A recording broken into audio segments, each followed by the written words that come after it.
Dans cette petite vidéo, je vais vous montrer comment, dans un graphique Power BI, que ce soit des barres verticales ou horizontales, comment on peut venir forcer une couleur pour les plus petites et les plus grandes valeurs.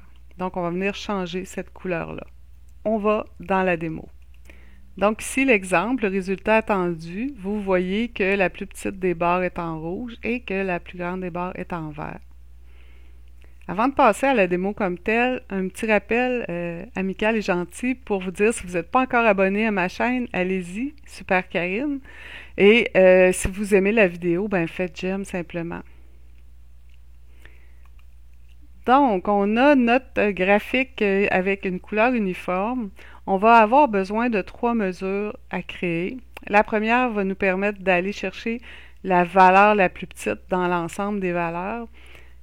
Aussi, une deuxième pour aller chercher la valeur la plus grande et une dernière qui va nous permettre d'assigner la bonne couleur qu'on veut mettre. Donc, je vais aller chercher le texte pour ma première mesure. Donc, on va faire créer une mesure.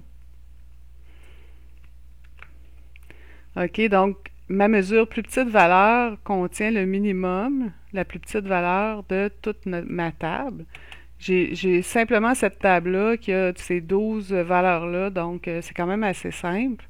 Et ensuite, on va créer une deuxième mesure qui, elle, ben c'est évident, va aller chercher la plus grande valeur. Donc, au lieu d'avoir un min, la seule différence, c'est que c'est un max. Dernière étape, dernière mesure, parce qu'il va rester une petite étape après. On crée une dernière mesure qui va, elle, valider nos valeurs et assigner une couleur. Donc, si ma somme là, pour mes parts de marché est égale à la plus petite valeur, je vais mettre mon rouge. Sinon, si c'est égal à la plus grande, je vais mettre le turquoise et sinon, ça va être gris. Mais c'est pas tout d'avoir mes mesures. Il va me rester une dernière étape. Je vais aller dans le format de mon graphique. Je vais aller sur mes colonnes, puis vous voyez ici, c'est en vert par défaut.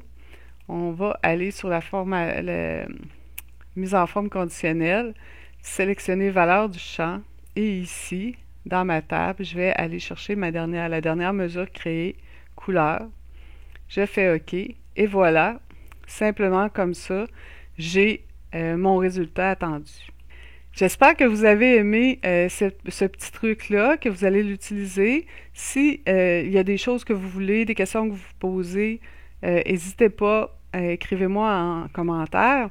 Et pour finir, vous allez avoir les formules des 3 mesures créées pour ce truc-là dans la description. À la prochaine!